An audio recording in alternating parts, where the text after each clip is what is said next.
What is up and welcome back to Fudge Muppet. I'm Scott here with Michael and today we're talking necromancy. Yes, that's right. I was making, well, you'll see it soon. There is an Oblivion video coming, a guide on how to play Oblivion if you've only played Skyrim. And in it, I was writing about the magic and I was like, wow, you can really take for granted in Skyrim that necromancy exists at all. Yeah. Because there's so much more magical diversity in Oblivion's spell system that you know, you just forget it. You're like, oh, Oblivion, it's got everything. And then you kind of get in the game and you're like, oh, but I can't roleplay as a necromancer. Yeah, whereas you can summon, but it's not the same. You can summon skeletons and stuff, but something that Skyrim did, and it wasn't in Morrowind either, was actually allow the player to be a necromancer. Yeah. You know, there may not have been a whole bunch of like role-playing options in the Mages Guild, aka College of Winterhold storyline, but you could actually go and be a necromancer, use the spells, dress like a necromancer, and in 2022, this year, we're going to tell you why you need to play a necromancer and why being one is better than ever because of the addition of all the stuff in Anniversary Edition. They were pretty generous to necromancers. Yeah, I mean, so Skyrim being the first game that you can just literally take an NPC and bring them back. But we did miss a little bit of the variety in that because if you think of how zombies used to look in Oblivion, they look gnarly. They're really gory and like they look old and deceased, and that's kind of what you want. You want a little bit of that Nurgle vibe. You want that like it looks kind of gross necromancer kind of stuff, and so you don't really get those options with the Skyrim undead. However, the Creation Club and all of the anniversary content and so on adds a whole bunch. The first things to mention, we'll get the two off that have been around for a while for Creation Club. There's the Plague of the Dead, which basically just adds zombies. There's like a small little tiny quest. It's nothing much, but it adds those classic Oblivion looking zombies, really gory looking. There's a few variations, but you also get the spells to summon them. So you can be that necromancer with the options to have some sort of like undead horde that you summon up, they go in, attack first, eliminate your enemies, and then from the corpses, the fresh made ones, you make some fresh undead like this guy is, you know? Yeah, I think that, you know, they kind of added the Draga into Skyrim, which kind of replaced zombies. And obviously there's different Draga variants, but yeah, you didn't get that like classic kind of fantasy undead feel in many cases, especially considering which, you know, some Anniversary Edition content addresses, the skeletons in Skyrim were particularly weak. I know with the Dawnguard DLC, they added the Soul Cam, which added some, you know, Bone Men, Mist Men, and so on, which is good. It's crazy coming from Oblivion too, where some of them were ridiculously strong. Oh, skeleton champions and all this kind of stuff were added back in with Anniversary Edition content. They don't look as cool, I must say, because they'll kind of Skyrimify them. So some will have like, you know, an iron horned helmet, and they just look a bit different. But in Oblivion, they were certainly scary. But necromancy in general, as that kind of character, even while you're reanimating the undead, it is cool to have both. You can summon skeletons, but also reanimate things. You can have dead thralls even, so like permanent followers, which is really cool. Oh, look at that. But like this is an example. That's like one of the zombies in the Plague of the Dead Creation Club expansion. It all comes with Anniversary Edition. But there's also this one called like Bone Wolf that was an earlier edition of the Creation Club. It's like a cool little skeletal companion dog wolf thing, and they become a enemy. But the trend here with a lot of these things is to really enhance the aesthetics and the feel of being a necromancer. Because if you look at your actual like visual options in OG, just no Creation Club, no Anniversary Edition content Skyrim, you kind of got like black robes with a skull slapped on the front, and there's some cool variations, but look at that. So there's two big things that come with the Anniversary Edition: the Gallows Hall player home, but also Necromantic Grimoire. And between the both of these, they add a whole bunch of new items and a whole bunch of new spells, also new location. I've got it all on a list here, so we can actually look at things. But I think one of the coolest things that was in the Necromantic Grimoire was a Bone Colossus. Yeah. Like, I really like that. It almost has a bit of a, I don't know why, it gives me Warhammer 40k vibes in some kind of way. All the skulls, just the big mountain. Yeah, just like the big mountain of skulls and stuff. And it's functionally like your big, massive necromancy sort of target. Because, you know, otherwise you're playing with just like all human-sized characters. Sometimes you want some giant, bony monstrosity. Yeah, and the skull mask stuff is all really cool. Yeah, this is all like, pretty much all necromancer robes basically get replaced with these much sleeker, cooler looking ones. They've got Daedric symbols and stuff. The skull mask and this is the lore video I made on the undead. You edited this one, yeah. Yeah, they're like they look much scarier than some like sort of vaguely purple moaning NPCs that have recently been. There's also a lot of the cool things they add, because they add other spells too, like you can summon the Death Priest. which basically just looks like a lich. It's kind of like you can tell they've drawn inspiration from, well, dragon priests, which drew inspiration from liches anyway. But it kind of looks like, you know, a lichy kind of thing. And when that dies, I know it can like summon like shades and things. It sort of like dies. Some things that's one of the good things about a lot of the spells is that the entities can have other effects. Like you'll summon a ghost that will actually help drain like enemy health or like stamina and things like that. And other ones, like I said, will do other things upon death. The big thing here is like there's a lot of new spells and tools to mix and match playstyle a bit more. You don't have to, it's not as simple as grab yourself 2 powerful NPCs and make them dead thralls. Now there's a lot more options. As we'll find out even in the Gallows Hall, in our player home, there's a thing called the Bone Forge where you can make a permanent skeleton companion. Yep. So if you're thinking about it, you can have like a permanent skeleton companion, plus you can have your little bone wolf companion just for the visual aesthetic. Then also you can summon these zombies, summon bone colossus, liches. There's so much variety and a lot of things to consider with builds. Yeah, I know a lot of them as well, which is quite interesting. A lot of the Creation Club content actually gives you kind of more power over the undead. Like there's different artifacts or even like the Bone Wolf Companion and things like this where they'll actually bestow you an advantage of like you'll deal 25% more damage against undead, for example. So it kind of feels like you truly are a master of the weaponry that you wield. You know, it's not only can I summon, not only can I reanimate, but like you can put him back in the ground. Yeah, you brought him out, you can put him back in. Yeah, it's got good vibes, and like you said, all the visual changes and stuff are really cool.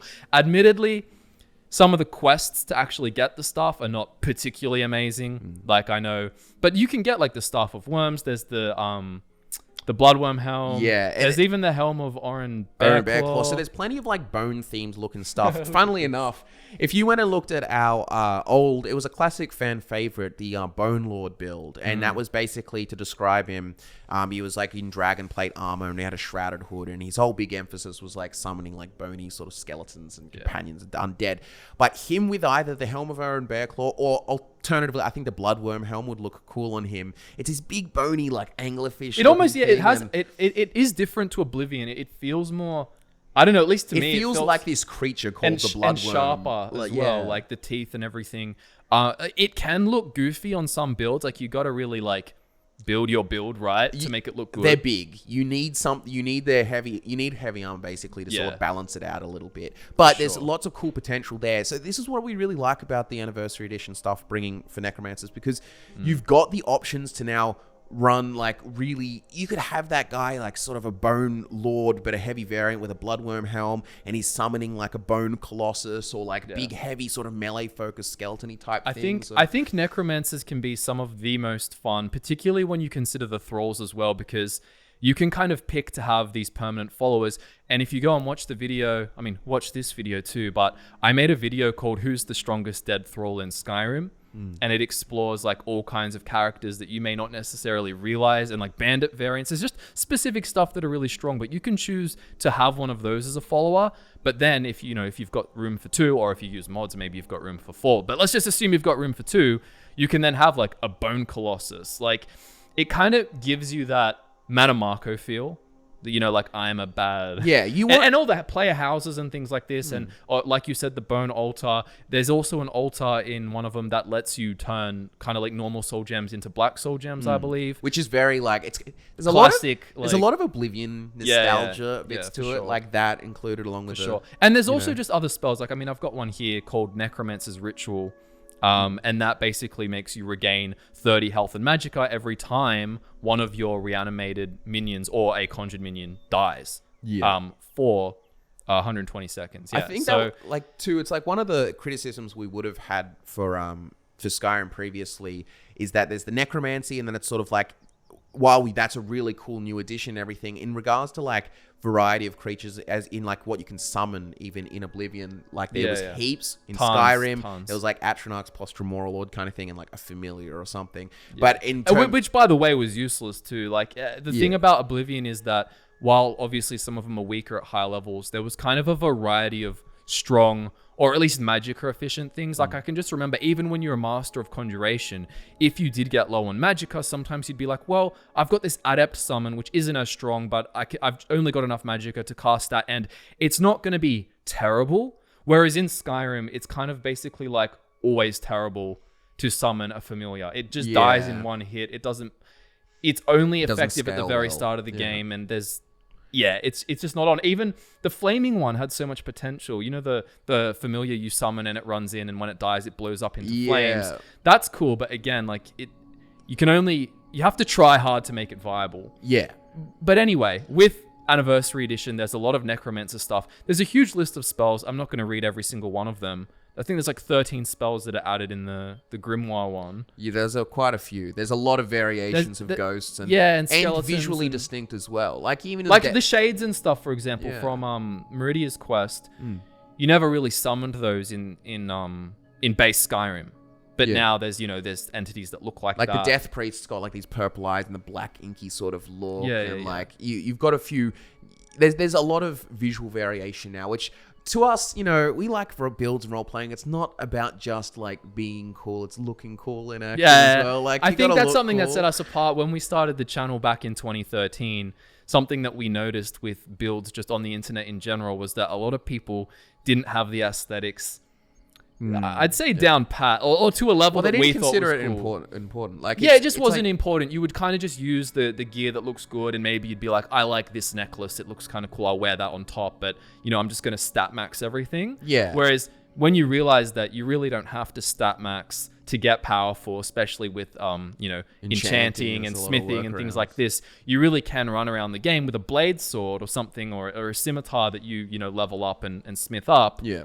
And it's you not can just play that character. I think getting the most out of playing a lot of role-playing games in general is not just thinking about effectiveness. We try and take a concept or an aesthetic or a sort of look or a feel and push that to its absolute most effectiveness, but don't just like put all those things like the aesthetics and the feel and stuff to the side for the sake of effectiveness, because otherwise it's just not as fun. Like, if you want to play Barbarian, don't cope to me and tell me that he's got to be in full dragon plate armor. He doesn't look like a Conan. You can wear the fur variant and just like find a way to make that character work. That's another is what I enjoy. And like, I know some people won't like this, but honestly, if I put role-playing before everything, so if there's a specific playthrough I want to do, and I kind of can't make the character extremely strong, I'll do the playthrough on Novice. Yeah. Like, you got to make it feel right. Like, if you want to wear a certain thing, this is how your character's going to look and be the whole game. You optimize it as much as you can, but it's so weak that it's just never going to be strong in the endgame stages.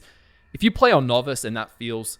or Apprentice and that feels challenging, or even just on Adept, I'm definitely just not the kind of like everything's got to be master difficulty and really tough. And like, if you want tough, go play Dark Souls or pretty much or something like that. It is that kind of thing. It's like there's not with Skyrim and Elder Scrolls in general, like the cool experience cell, I don't think is the difficulty. I don't think everyone's like, I'm playing this game because it's so difficult. Cool. Like, you want to be who you want to be in this cool open world and explore it and do quests and stuff like that. The other thing that I know, again, this isn't reanimation necessarily, but there are spells where you summon like ghosts that look a certain way, like they might look more Nordic with weapons and stuff. And it's a nice contrast to Oblivion's ghosts, which tended to mostly just be your stock standard empty face, which were cool in their own right, but you want more variety. Yeah, I know people have things to say about Creation Club and Anniversary Edition, and it's fair enough in some ways, 100%. But at the end of the day, what's included in the Anniversary Edition is a bunch of new content, which is, I guess, it's technically like vanilla. It's a vanilla Anniversary Edition release. You just buy it from the store. Don't get us wrong. We understand all the issues with like Creation Club kind of stuff, but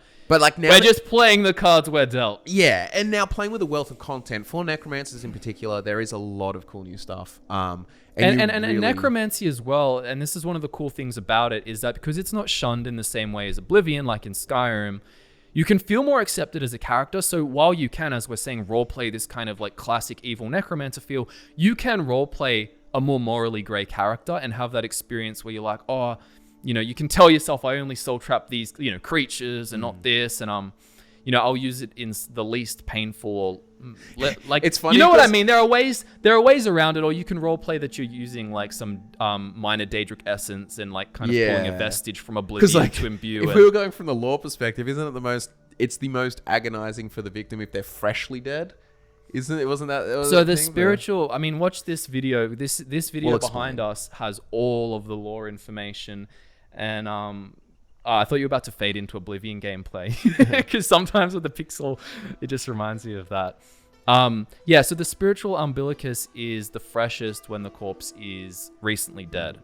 And so you're more likely to have a fight with the spirit in trying to reanimate the body related to it. To be fair, though, there is a lot of contradictory lore, which kind of goes against, like, some necromancers say this, others say this. Again, watch this video for a full breakdown on all of that stuff.